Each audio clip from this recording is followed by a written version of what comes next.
Quero convidar aos irmãos, aos visitantes, para que abram a palavra do Senhor Deus no Velho Testamento, no livro de Salmos,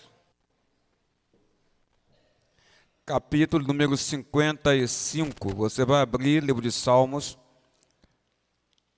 que é o Inário de Israel, e você vai abrir precisamente no capítulo número 55, do verso 12 ao verso 14.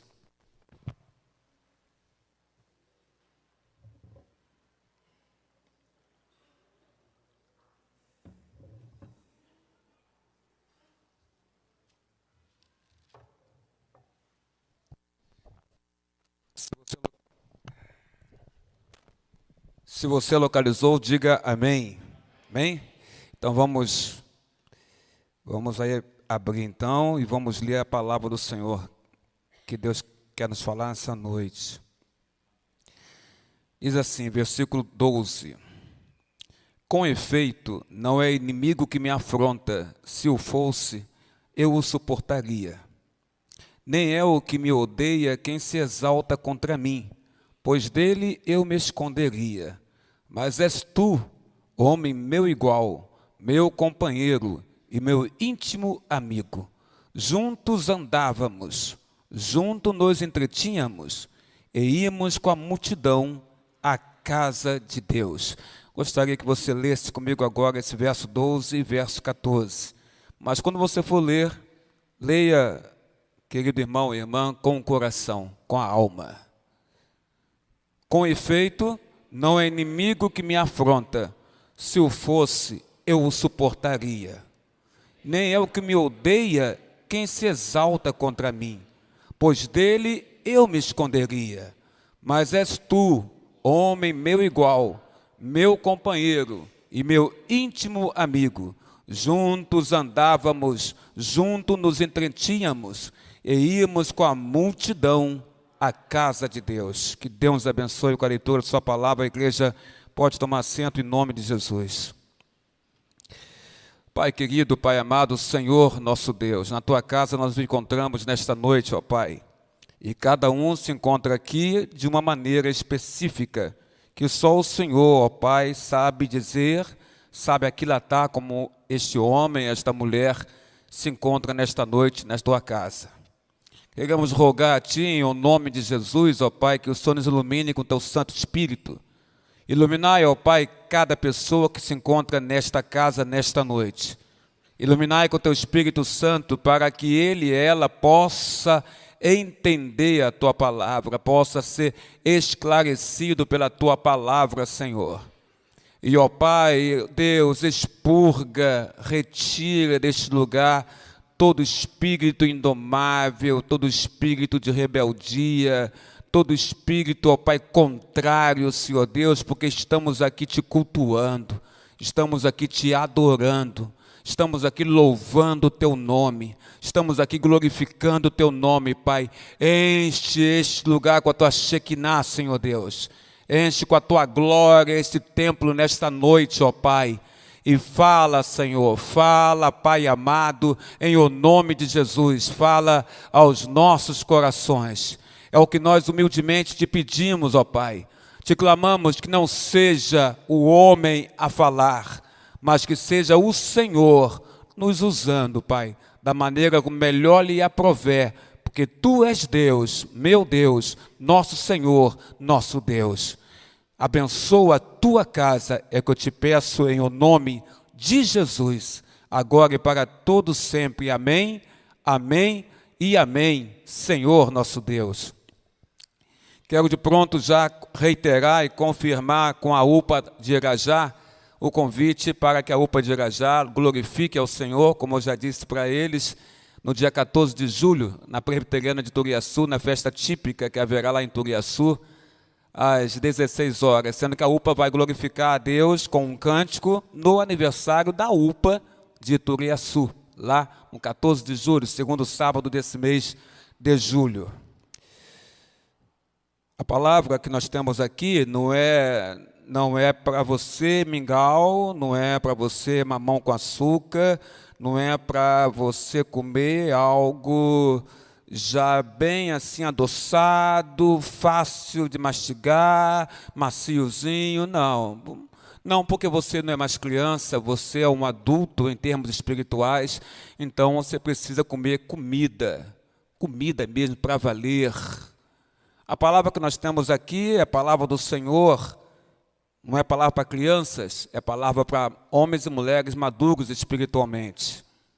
A dor que nos fere e o rompimento da dor. Não sei onde está o Haroldo Linares, mas onde ele estiver, já guarda aí o título, tá, Haroldo? Você sempre me pergunta. Então, a dor que nos fere e o rompimento da dor é o título dessa palavra que Deus colocou no nosso coração. Uma história de traição no casamento. Oséias, o profeta, e sua esposa. Oséias viu sua esposa lhe trair muitas vezes. Deus usa a história do profeta Oséias, a sua esposa, a esposa de Oséias, que o traía e que era infiel a ele. Deus usa a história do profeta Oséias para representar Israel para com o próprio Deus. É como se ele dissesse, olha, a vida do profeta Oséias e da traição da mulher dele a ele no casamento retrata a traição de vocês, povo de Israel, para comigo, teu Deus, Jeová, o Senhor Deus de Israel. Deus usa a história do profeta Oséias e a traição que ele estava sofrendo no casamento por parte da sua esposa para retratar a relação de Israel com Deus. Uma história de traição no casamento. Uma outra história nós temos de abuso emocional. Nós temos aí a história de Jacó e de Esaú. Temos aí Jacó, cujo nome significa usurpador, querendo roubar o direito do seu irmão mais velho, Esaú, que ele tinha, por ser mais velho a ele, Jacó, tinha o direito de receber a bênção do seu pai. E aproveitando-se que seu pai estava doente, pai dos dois, de Esaú e Jacó, aproveitando que seu pai estava doente, aproveitando que a vista do seu pai já estava escurecida, ou seja, não estava enxergando mais, não enxergava bem. Então Jacó coloca roupas do seu irmão, onde tem o cheiro do seu irmão. Jacó coloca pelos nos seus braços e peito, no seu corpo, porque o seu irmão era homem de muitos pelos, para enganar o pai que estava acamado, que estava deitado, que não enxergava direito, para que o pai pensasse que ele, Jacó, era Esaú, o filho mais velho, e lhe abençoasse. O pai, então, sem saber que quem estava ali era o filho mais novo, Jacó, e pensando que era Esaú, o abençoa. Abuso emocional. Esaú tem raiva de Jacó. Esaú passa a odiar Jacó pelo roubo dele, da bênção do seu pai. Uma história de abuso emocional. Uma história de esquecimento. Temos a história de José, do Egito. José, ele simplesmente os seus irmãos vendem José e informam ao pai e à mãe que José tinha morrido.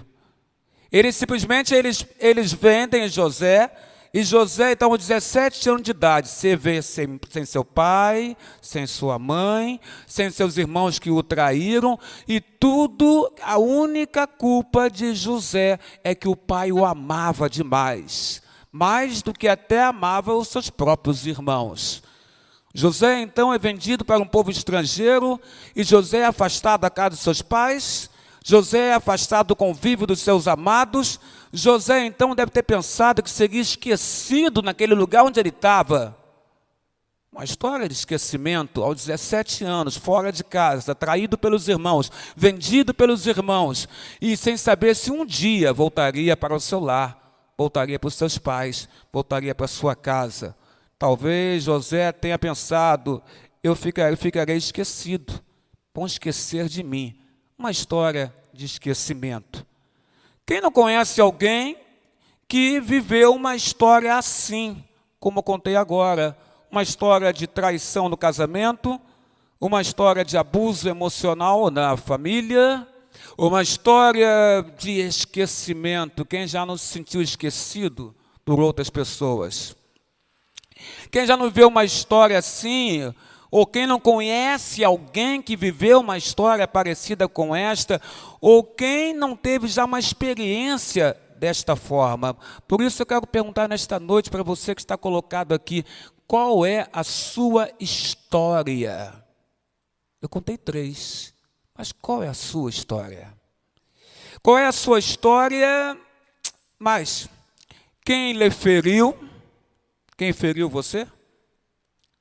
Quem te feriu? E você ainda sofre desta dor? Ainda? Eu gostaria de fazer com você o que eu fiz hoje de manhã com a igreja. E quero fazer à noite com a igreja também. Eu quero te dar 30 segundos de puro e perfeito silêncio, para que você possa se lembrar da sua dor. Pensa agora na sua dor. Você tem 30 segundos para, em silêncio, pensar na sua dor. Em nome de Jesus.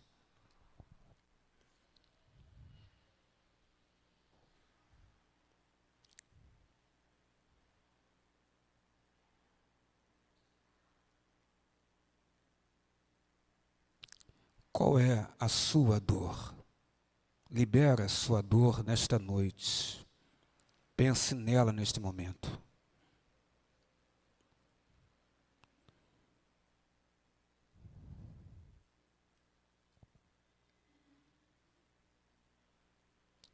Em todas estas histórias, há uma expectativa construída. Você amado, você acolhido, você honrado. Em todas essas histórias, há uma expectativa a ser construída. Nessas histórias, existe uma confiança que foi dada. Posso confiar em você. E por isso eu me entrego a você. Em todas essas histórias que eu contei agora, incluindo a sua história, há uma traição. Fui abandonado, fui abandonada, fui abusado, fui abusada, fui preterido, fui preterida, fui enganado, fui enganada. Em todas essas histórias existe uma dor. A dor que nos fere, a dor que nos despedaça, a dor que nos quebra, a dor que nos faz sentir impotentes para resolver, expedito, querido irmão, a resolver coisas da nossa vida. Nos sentimos impotentes. Creio que você não é diferente também. A dor que nos quebra, que nos despedaça, que nos fere, que nos faz sentir impotente. A dor que nos faz sentir raiva. Sim, raiva. A dor que nos dá vontade de fazer séria vingança. Nós temos vontade de fazer vingança em certos momentos. A dor que nos dá vontade de fugir, de sair de perto de quem nos faz mal. Existe uma dor que precisa nessa noite ser liberada, porque ela está represada na sua alma e tem que ser retirada do seu ser nesta noite. A dor que te quebra, que te fere, que te despedaça. A dor existencial nos leva a uma crise, na qual você tem que decidir. Ou você vive com a dor que te fere, ou você então experimenta o rompimento desta dor. É isso que eu digo para você. A dor existencial nos leva a uma crise que faz você pensar que você tem que decidir entre viver com a dor que nos fere ou experimentar o rompimento desta dor. Eu quero te dizer uma coisa, existe uma cura para a sua dor, existe uma cura para a sua alma, e essa cura está no olhar de Jesus sobre você. Só Jesus pode tirar de você esta dor, só Jesus pode, com o olhar dele, romper esta dor que está represada dentro do seu coração. E estou falando especificamente com você. No meio da multidão, a palavra encontra gente que precisa ouvir. Como então, Fátima Fagundes, como então deixar a dor que nos fere e experimentar o rompimento da dor? A Bíblia então nos conta histórias. A Bíblia nos conta histórias de homens e mulheres que sofreram de angústia, que sofreram de ansiedade. A Bíblia nos conta a história do Filho de Deus. A Bíblia nos conta a história de Jesus. A Bíblia nos fala que Jesus foi traído pelo povo. Pôncio Pilatos, governador, estava lá, da Judéia, estava lá e disse: eu tenho poder para soltar um preso. Eu tenho aqui Jesus e tenho aqui Barrabás.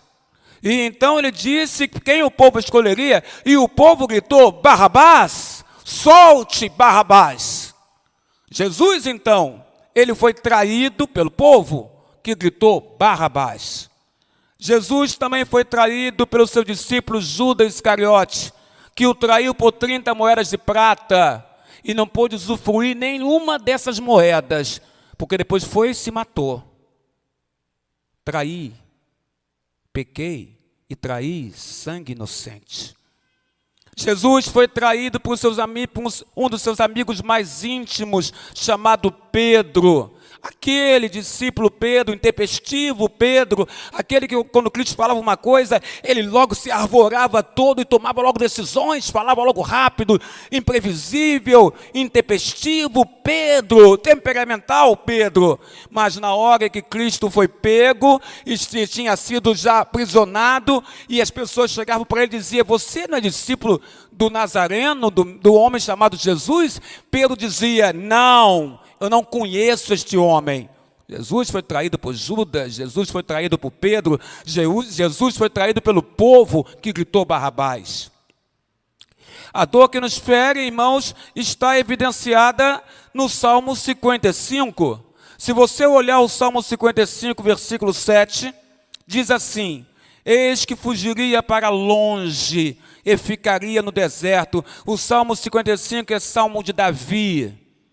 Dizem os teólogos que esse Salmo 55, ele se refere à época que Davi estava fugindo de Absalão, o seu filho. E aqui há algumas dicas no Salmo 55 que essa pessoa que traiu a Davi, que era seu amigo íntimo, como ele fala no versículo 12, com efeito não é inimigo que me afronta, se o fosse, eu suportaria. Ele fala: se fosse inimigo meu, eu saberia suportar essa dor. Eu saberia, mas não é inimigo que me afronta, porque se fosse, eu saberia o suportar. Nem é o que me odeia quem se exalta contra mim, pois dele eu saberia me esconder, diz Davi. Mas és tu, homem, meu igual, meu companheiro e meu íntimo amigo. Davi está se referindo a alguém que traiu ele e que esta pessoa era seu amigo íntimo. E Davi então diz no versículo 14 do Salmo 55, juntos andávamos, diz Davi, juntos nos entretínhamos e íamos com a multidão à casa de Deus. Muitos teólogos chegam à conclusão que quando o versículo 7 fala, eis que fugiria para longe, ficaria no deserto, e no versículo 12, 14, ele fala de um homem que era íntimo seu e que ia com ele para o templo e que os dois conversavam, que os dois andavam juntos, que se entretinham juntos e iam com a multidão à casa de Deus, um amigo, um igual, um companheiro. Alguns teólogos chegam à conclusão que este homem, Fátima Fagundes, repito o teu nome, pois sei que você vai gostar dessa informação, era Aitofel, o conselheiro de Davi. Era ele o companheiro íntimo, ele era o amigo, era ele que ia com Davi para o templo, era ele que andava juntos, se entretinham, conversavam, contavam histórias das suas vidas, eram os dois, Aitofel e Davi. Porque essa história se retrata na época em que Davi fugia de Absalão. E Davi está com uma dor no seu coração e ele compartilha a sua dor por causa da traição de um amigo, Aitofel. A questão da dor, irmãos, dentro de nós. A dor dentro de nós revela a nossa fragilidade. Somos frágeis. Se alguém te disse o contrário disso, não acredite. Somos frágeis. E só reparamos isso quando estamos próximos da morte. Somos frágeis. A dor revela a nossa fragilidade. A dor revela, presbítero Ricardo Evangelista, a nossa identidade. A dor, ela revela quem nós somos. Somos seres humanos. E como seres humanos, nós somos imperfeitos. Imperfeitos.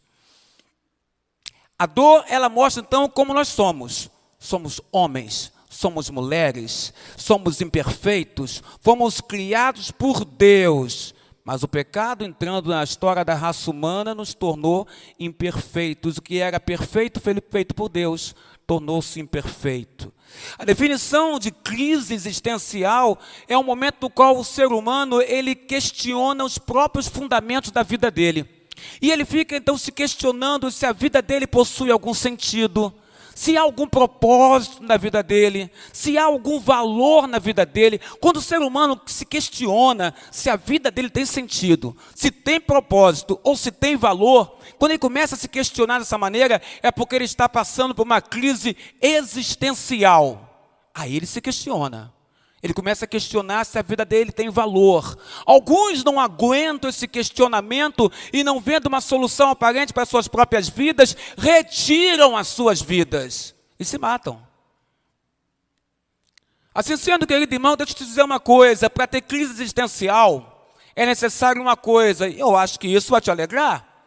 Para ter crise existencial é necessário uma coisa: é necessário você estar vivo. Então, glória a Deus por isso. Glória a Deus, porque crise existencial não dá em morto, mas dá em gente viva. Então, glória a Deus, você e eu estamos vivos, por isso estamos sujeitos a crises existenciais, a aflições. Olhando por esse prisma, eu diria que é melhor ter crise do que não ter, porque eu sei que quem tem crise é quem está vivo, quem não tem crise é porque morreu. Você está vivo. Então é natural que você tenha crise. Jesus disse: neste mundo tereis aflições, mas tende bom ânimo, porque eu, Jesus, venci o mundo. Disse Jesus. Por que Jesus conviveu com Judas, sabendo que Judas o trairia? Jesus sabia e conviveu com Judas. Por que Jesus conviveu com Pedro, sabendo que Pedro o negaria? Por quê? Ele conviveu com Pedro. Para que conviver com Pedro? Para que conviver com Judas? Se eles trairiam a ele, Jesus. Porque Jesus, como Deus, ele sabia que teria que passar por aqueles momentos aflitivos na sua vida aqui na terra. O que acontece com você, Deus tem pleno conhecimento. E se está acontecendo com você, ou é pela vontade de Deus, ou é pela permissão de Deus. Das duas formas você está bem, porque Deus, como diz o jargão evangélico muito usado nos dias de hoje, Deus está no controle. A traição, ela produz uma angústia dentro de nós. Uma angústia. O Salmo 55, versículo 4, fala dessa angústia. Eu vou ler para você. Diz assim, Davi fala: estremece-me no peito o coração, terrores de morte me salteiam. Em outra edição, que não é esta que eu acabei de ler, que é atualizada, diz assim: o meu coração está acelerado dentro de mim, ele bate forte, e a angústia de morte sobre mim caiu. A angústia, ela rasga a nossa alma. A angústia, ela rasga a nossa alma e ela sangra a nossa alma. A angústia rasga a nossa alma, sangra a nossa alma e faz a gente sentir dor. Dor na nossa alma. Nosso coração fica acelerado. A angústia de morte cai sobre nós. Dói e muito. A razão da profundidade desta dor para Davi é que era um amigo que o traiu. Era alguém que entrava na casa de Deus com ele. Era alguém que sorria para ele. Era alguém em que ele contava seus segredos. Era alguém que ele confiava. Ele fala: se fosse um inimigo meu, suportaria. Mas você é meu amigo. E de um amigo não se suporta essa dor. Dói descobrir um caráter falso em alguém em que nós confiamos. Davi descobriu isso em Aitofel, o conselheiro do rei. Doyle descobriu um caráter falso em quem nós confiamos, em quem nós contamos nossos segredos, em quem nós contamos para estar conosco, para entrar na casa do Pai conosco. Entramos junto com a multidão. Sofremos por causa da confiança, por Zé Roberto, que foi estragada, porque esta confiança, ela foi estragada. No momento em que há traição, a confiança foi estragada. Quem o estragou, eu não sei, mas eu sei que foi estragada. É como eu dissesse, eu lhe entreguei o que de mais precioso eu tinha, eu lhe entreguei a minha confiança, você me machucou, porque você estragou o que eu te dei. Sofremos também por descobrirmos a nossa falta de controle sobre o ocorrido. Aí o pessoal fala, Deus está no controle. Eu não sei, eu não gosto desse jargão. E não é porque eu não gosto por causa da doutrina, porque a nossa doutrina ensina justamente isso. Deus é soberano e está no controle. Mas é a maneira como as pessoas estão usando isso. Quando elas falam isso, Deus está no controle, parece que está te afastando.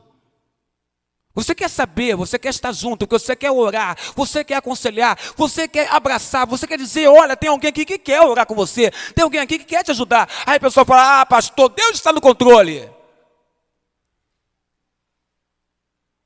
Parece que ela não quer dizer, ela não quer falar. Mas quando você fala, você libera a dor. Quando você fala, você libera o que está sendo represado dentro da sua alma. Nós sofremos também porque descobrimos nossa falta de controle. Presbítero Jaime, presbítero Ricardo, nós sofremos quando descobrimos que nós não temos controle de nada. Ainda que eu e você pense que nós temos, mas nós não temos controle de nada. Você não sabe onde você vai estar amanhã, você presume saber, mas você não sabe se vai estar. Não temos controle de nada, quer saber? Não temos. Temos medo do sofrimento, da ausência, daquilo que perdemos. Davi sofria, porque ele é meu amigo. Ele sofria pela ausência do amigo. Mas isso é contraditório na cabeça de Davi, porque ele pensava, mas como eu posso sofrer pela ausência do meu amigo, que na verdade ele nunca foi meu amigo? Porque na verdade, quando eu pensava que ele era amigo, ele não era meu amigo. Juntos entrávamos na casa do Pai, andávamos com a multidão, conversávamos, sorríamos, contávamos segredos um para o outro. Era meu amigo, eu suportaria isso de um inimigo, mas de você não. Davi, nesta hora, ele está sofrendo da ausência do que ele perdeu, mas é contraditório, porque na verdade ele não perdeu, porque ele nunca teve, Ricardo. Aquele homem, Aitofel, nunca foi amigo dele. Aitofel é o traidor que se junta a Absalão para matar Davi. Então a gente sofre para a ausência de algo que nós perdemos. E na verdade, no caso de Davi, ele nunca perdeu, porque ele nunca teve. Ele pensava que tinha.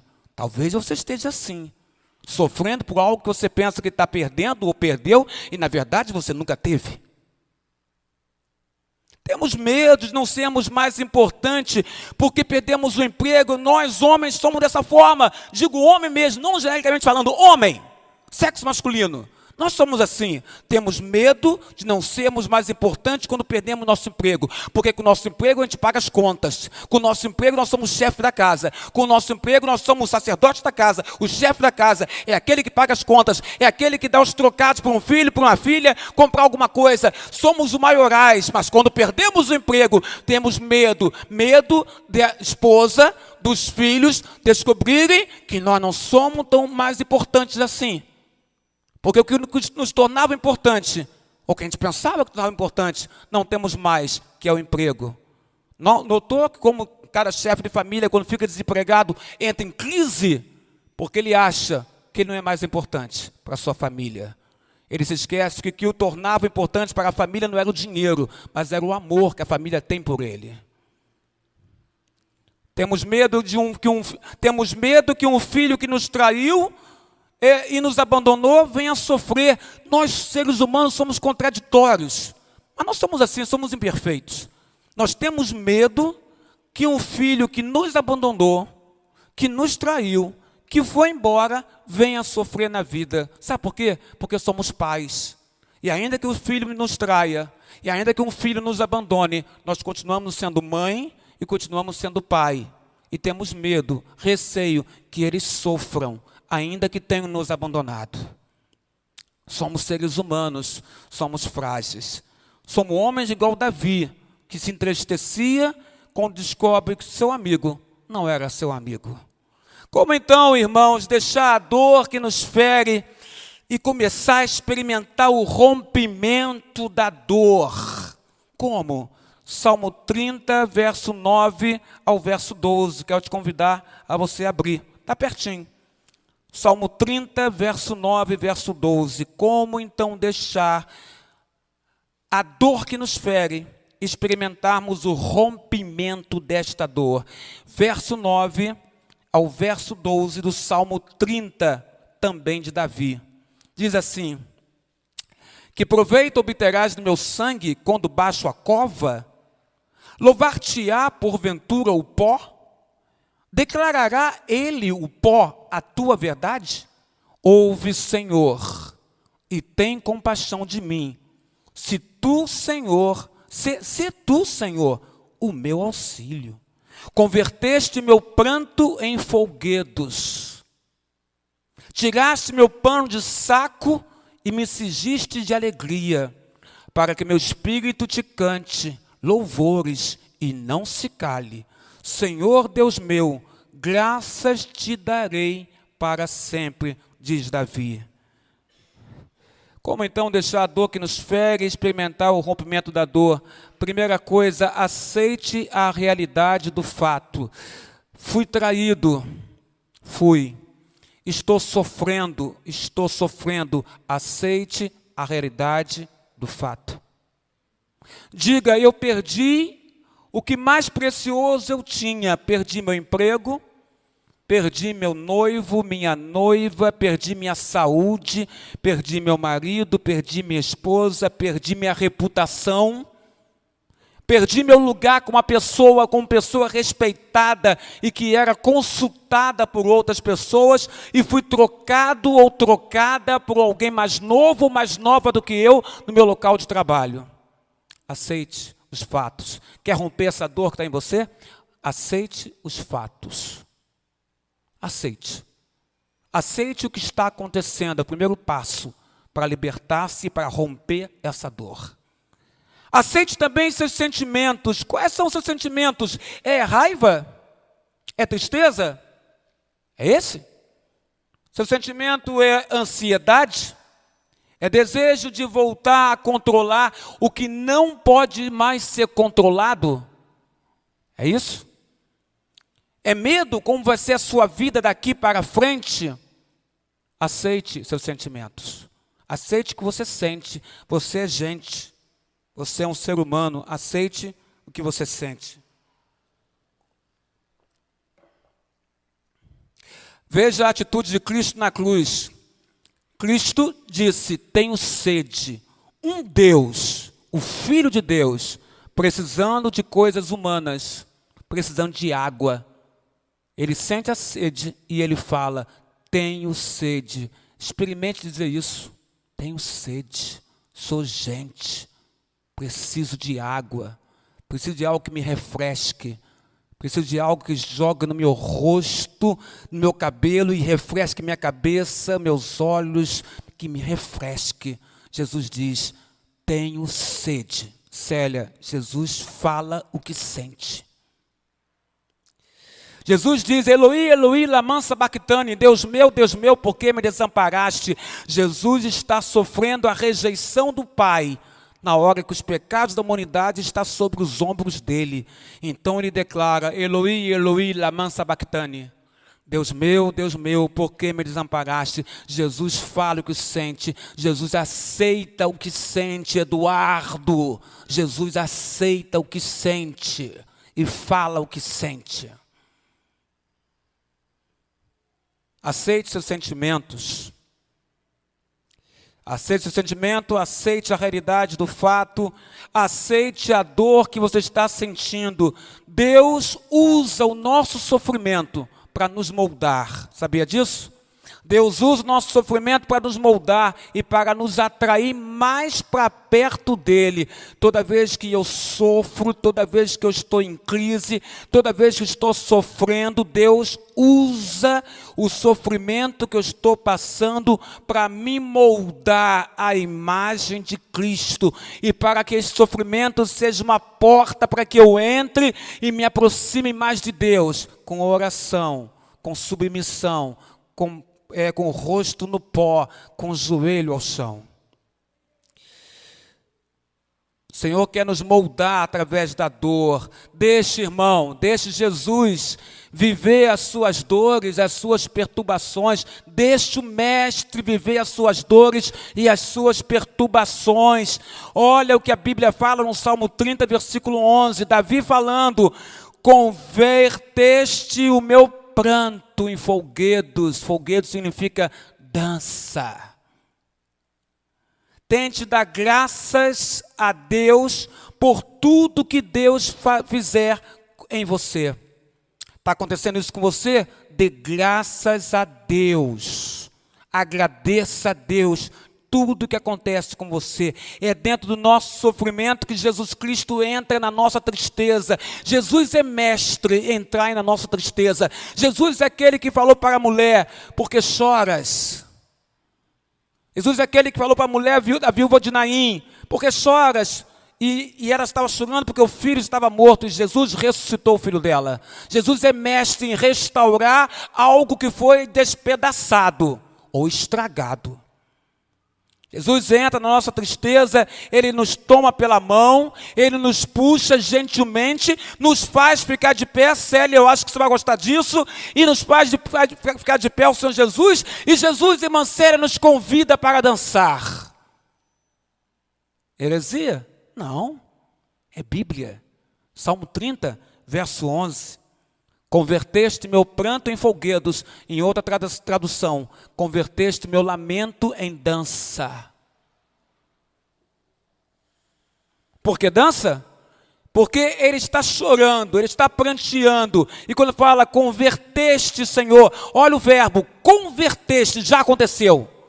O que era triste, o que era penoso, o que era pranto, agora a irmã Tereza Cristina Gonçalves, agora ele é folguedos, é dança. Por que dança? Porque dança você se movimenta. Dança é sinal de alegria. Então Cristo está dizendo, Deus está dizendo, o Davi fala: converteste, Senhor, a minha tristeza, o meu pranto, o meu desalento em danças. O Senhor me faz ficar de pé, o Senhor me faz me movimentar, porque quem dança se movimenta, quem dança manifesta alegria. E Deus faz isso. Deus retira o pranto, a dor e o choro e te faz te dar alegria. Converteste, transformaste minha tristeza em alegria. Só Deus pode fazer isso. Só Deus. Aceite a sua impotência para controlar a dor que você sente.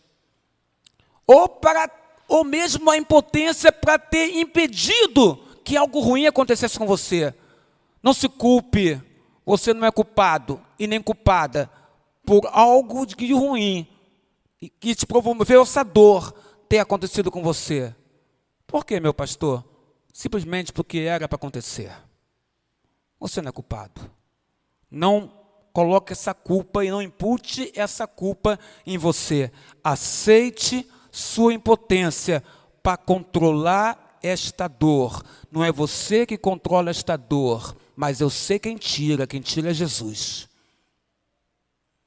Deus permite que nós entremos em um túnel sem luz para mostrar lá na frente que Ele é a nossa luz. Não confie em lamparina, nem lanterna, nem candeias. Confie em Jesus. Ele é a luz. A grande lição é, para nós, não temos controle de nada, ainda que pensemos que temos. Não temos controle de nada. E quando nos sentimos sem controle, aí começa o nosso processo de rompimento da dor. Quando eu percebo que eu não tenho como controlar nada, como eu não posso controlar a vida de outros, como eu não posso controlar a vida de outras pessoas, como eu não posso controlar, Ricardo, as circunstâncias que estão ao meu redor. Quando eu percebo que eu não tenho esse controle, começa aí, Haroldo Linares, o processo de rompimento da dor. Porque eu me olho e vejo que sou um ser humano. Somente isso. Eu não sou Deus. Eu sou filho de Deus. Mas não sou Deus. E aí, quando eu vejo que eu não tenho controle de nada, eu busco Deus. Eu busco aquele que pode romper a minha dor. Eu busco aquele que pode despedaçar a minha dor. Eu posso romper, eu vou buscar aquele que rompe e que vai retirar cada pedacinho da minha dor e me deixar limpo, puro, sem dor alguma. A grande lição é: não temos controle, temos que buscar a Deus. Cônjuges, marido e mulher, lutando para sobreviver a uma infidelidade. Especialmente aqueles que decidem permanecer no casamento. Existem cônjuges que lutam para sobreviver a uma infidelidade dentro do lar. Querem continuar juntos, querem permanecer juntos. Eles lutam para sobreviver à infidelidade, à confiança estragada. E é preciso então revelar, trazer à tona tudo aquilo que está dentro do coração. Tenho sede. Eloi, Eloi, lama sabachthani. Diga o que você sente. Fala o que você sente. Permita que essa dor saia do seu coração.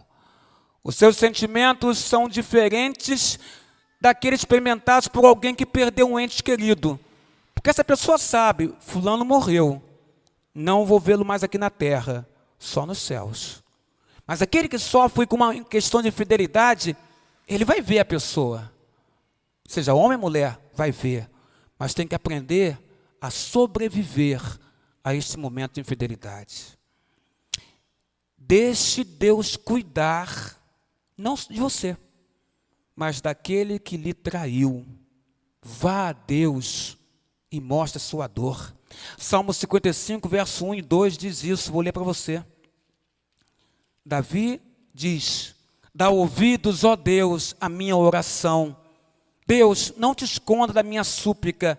Atende-me, Senhor, e responde-me. Sinto-me perplexo em minha queixa e ando perturbado. Davi diz para o Senhor Deus: dá ouvido, ó Deus, à minha oração, e não te escondas da minha súplica.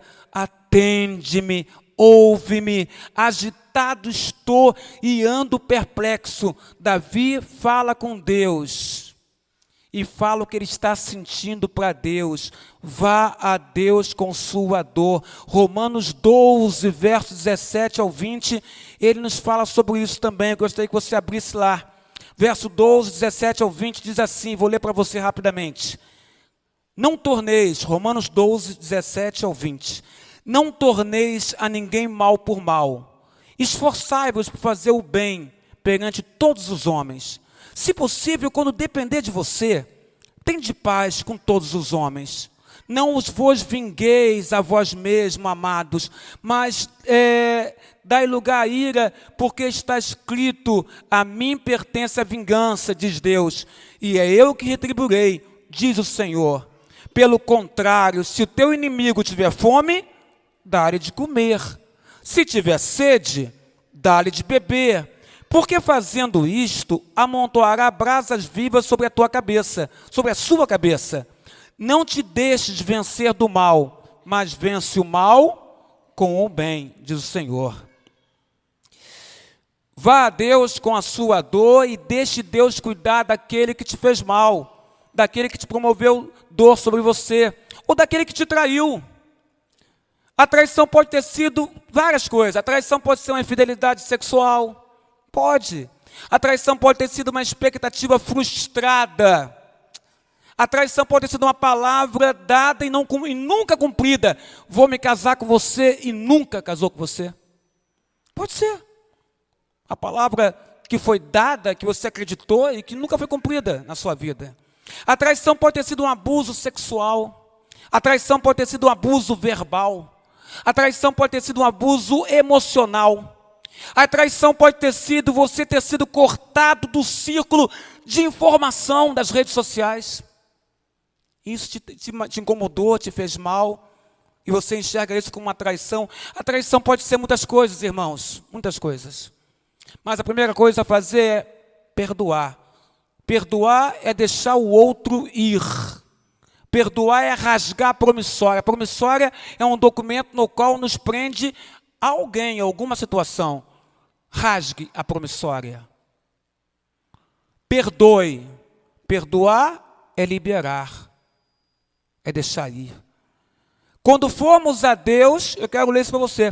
Quando formos a Deus falar da nossa dor, precisamos falar em primeiro lugar a Deus da nossa impossibilidade e da nossa falta de vontade de perdoar as pessoas.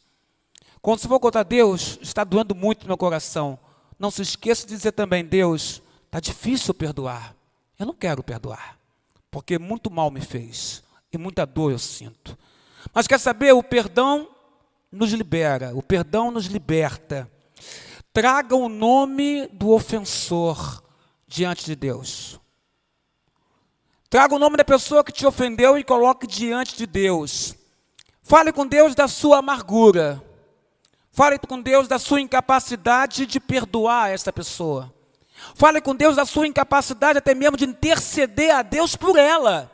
E diga a Deus, em primeiro lugar, converte a mim, transforma minha maneira de pensar, minha maneira de agir, porque eu quero ser diferente do que eu sou. Fale com Deus. Deixe Deus fazer de você um ferido que cura. Jesus era um ferido que curava. Macuco, Jesus foi humilhado. Jesus foi chicoteado, bateram em Jesus, ofenderam Jesus, machucaram a Jesus. Jesus era um homem ferido, mas era um homem ferido que curava. E da mesma maneira que Jesus Cristo é um ferido que cura, a igreja de Jesus, que é composta por homens e mulheres que foram feridos também, pode e deve aprender a curar em nome de Jesus. Nós temos que ser também feridos que curam através do nome do Senhor. Romanos 12, 21 diz, não se deixem vencer pelo mal. Irmão, não se deixe vencer pelo mal. Não, mas vença o mal com o bem. E você amontará brasas vivas sobre a cabeça de quem te fez mal. Porque se te tratam com maldade, te fazem sentir dor, você sorri e você faz o bem. Porque assim Jesus fazia também.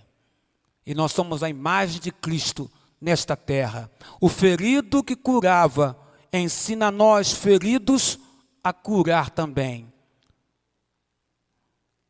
Irmão, de fato, nós não viemos nesta terra para sermos servidos. Se você pensa que o Evangelho de Jesus vai te fazer sempre ser servido, então você é criança na fé e não vai conseguir entender esta palavra. Porque esta palavra é para quem é maduro na fé, para quem entende, Ricardo, que nós não viemos nesta terra para sermos servidos. Nós viemos para esta terra para servirmos. Por isso somos feridos que curam. Nós somos pessoas que andamos sangrando pela rua, mas, querido irmão Diego, somos pessoas que andam sangrando pelas ruas, mas se alguém precisar de ti ou de mim, mesmo sangrando, eu e você, vamos ajudar essa pessoa, porque somos feridos que curam.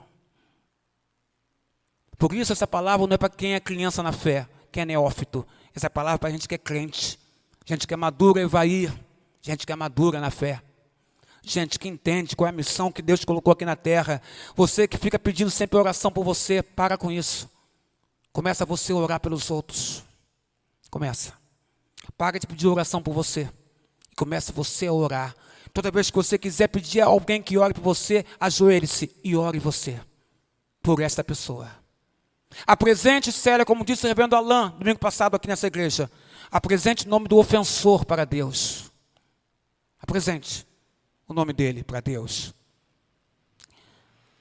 Jesus entende a dor, ele entende a nossa dor. Ele entende a nossa dor por quê? Porque ele foi ferido. Por isso ele entende. Ele foi ferido quando Judas o traiu. Ele foi ferido quando Pedro o negou. Ele foi ferido quando o povo gritou, Barrabás. Ele foi ferido. Jesus, melhor do que ninguém, entende a minha dor e a sua dor. Jesus é o ferido que cura. E ele chama a igreja dele, ferida, machucada, a curar também. A dor é um processo usado por Deus para levar-nos a sermos pessoas sensíveis à dor dos outros. Como eu sofri dor, eu consigo aquilatar a sua dor. E como eu sofri na minha dor, eu não quero ver você sofrendo e te abraço. Eu estou com você e oro por você. E mostra a você que existe alguém que se preocupa com você. A Bíblia diz para nós, 2 Coríntios, capítulo 1, versículo 3 ao 4. Bendito Deus e Pai, que nos consola em toda a nossa tribulação, para que também possamos consolar os que estiverem em alguma tribulação.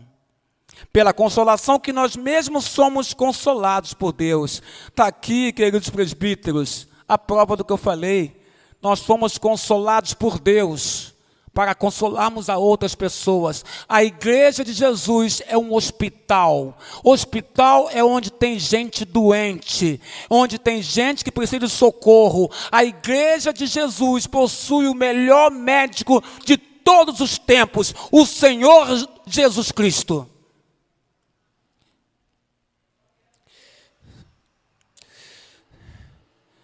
A sorte de Jó mudou quando a Bíblia fala que ele orou pelos seus amigos. Jó era um ferido que estava curando. Os amigos implicavam com ele, provocavam ele, diziam que ele tinha culpa do que estava acontecendo. Jó não tinha culpa do que estava acontecendo. Irmão, irmã, você não tem culpa do que está acontecendo. Não coloque culpa em você, você não tem. Mas se Jó se houvesse se afundado na dor, Jó não oraria por seus amigos. E a sorte dele é que ele orou pelos seus amigos. Jó foi tornado por Deus um ferido que curava. Você quer ser usado por Deus dessa maneira? Ser um ferido que cura na área que você sente dor? Talvez essa área que você sente dor no seu coração seja a experiência que alguém precisa ouvir de ti, para que ela seja consolada, e só você poderá fazer isso, porque você está passando ou passou por esta dor parecida com o que ela está passando. Então você consegue entender o que acontece com ela, porque você sofreu o mesmo. Permita então que Deus te use, ferida que cura, para que você cure outras pessoas com a sua experiência. No processo de deixar Deus crescer em você, num ferido que cura, lembre-se, cerque-se de pessoas que vão ouvir você e não te julgar, porque o mundo está cheio de julgadores. Não se cerque de pessoas que vão te julgar, se cerque de pessoas que querem te ouvir e querem te abraçar. Permita a Deus o tempo necessário. O tempo de Deus não é o seu tempo. Dê a Deus, Senhor, Tu tens todo o tempo para trabalhar o meu coração. Eu espero a cura que vem de Ti para mim. Use o tempo que o Senhor quiser usar, mas trabalha, Senhor, no meu coração. Diga isso para Deus.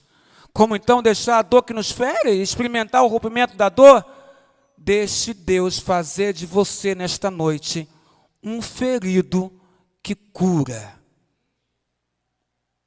Terminando aqui, eu pergunto para você responder para Deus: qual é a sua dor hoje? Deus te abençoe, em nome de Jesus.